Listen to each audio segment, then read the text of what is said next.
At the speech, I'd like to dedicate it to two families who mean a lot to me.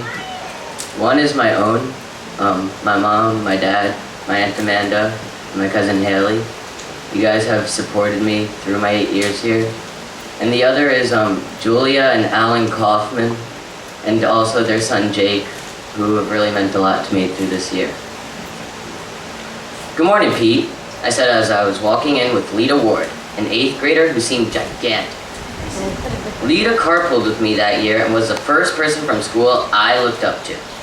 While I was walking in with her, I was thinking, wow, she is so old. I'll never be that old.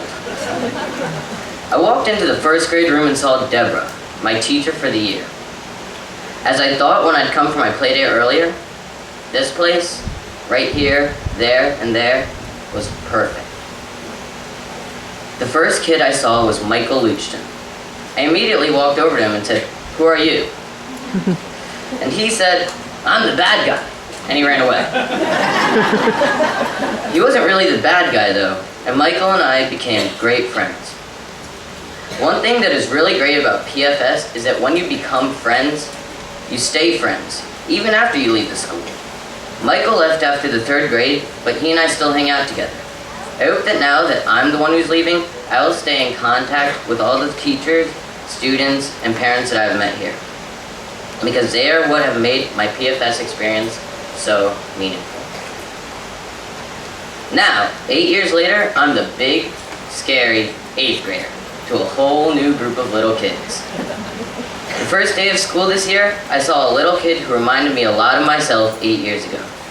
He was in a new environment, as I had been, and I felt right away that he and I had a lot in common.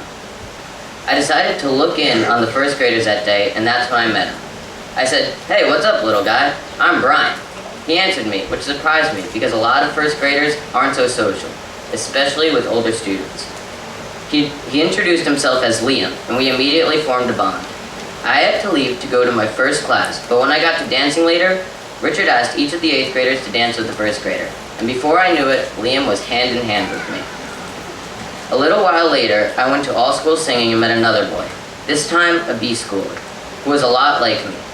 His name was Jake, and we shared a music binder, and he shared a music binder with me during singing. That was the start of a great relationship. I was honored when Jake asked me to go to his birthday party, and I felt I'd come full circle. My first year at school, I invited all of the 8th graders to come to my birthday party, and they all attended.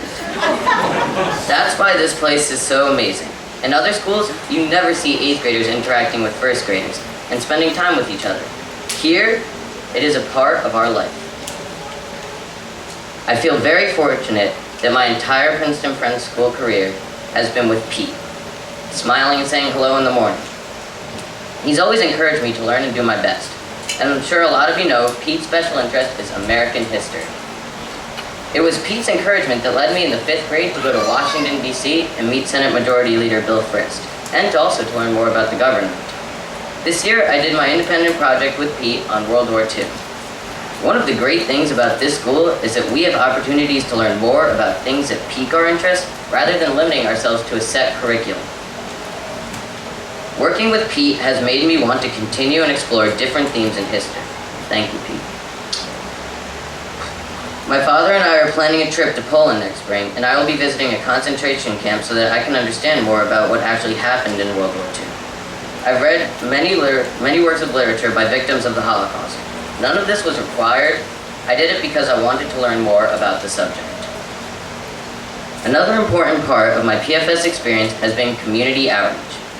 In the earlier years, most of my outreach projects involved helping out daycare facilities in less affluent parts of Mercer County. The experiences were eye-opening for me. As a part of Princeton Friends School, I am grateful that I've had the opportunity to see the kinds of problems that kids face. It was heartwarming to see how much joy we could bring by just running around the playground with a group of kids from Mercer Street Friends School. For the past 3 years in community outreach, I have helped to deliver meals and groceries to mostly older people who either cannot get out or cannot afford groceries. Every time I talk to those people and listen to their stories, I feel like I'm doing something really useful. We have fun in community outreach. The trips there are always good occasions to be with friends. but we are also providing a very useful service, and that's something that I want to keep doing in the future. Now, in case you didn't notice or haven't read your PFS handbook recently, each of the stories that I just told you represents one of the values at the school. These are respect for all, lifelong learning, and responsibility in the world. An extraordinary thing about going here for me is that I didn't realize until I looked back how much this place embodies its values. Some other schools put up signs that tell you that you're supposed to respect each other and respect yourself, but they don't really go much further than that. PFS, in contrast, doesn't just talk about its values. Instead, the PFS community actively lives out those values in everything that we do. I have learned to have respect for everyone from B-school kids to 8th graders to teachers. And the way that I have learned it is by seeing older students over the years respect me for who I was. I've discovered that learning is a lifelong rewarding pursuit and not just something you do from 8 to 3:30. And finally, I've learned that I have responsibility to my community and our world. And I can make the world a better place, even by doing little things like playing with a child on a playground. 8 years ago, I cannot imagine being old enough to be standing here. Every year moving on, I saw 8th graders up here and thought, that will never be me. Well, now it is me. I stand here now, not fully grown up, but having grown as much as I could here. Who would have thought one little school could make such a huge difference in my life?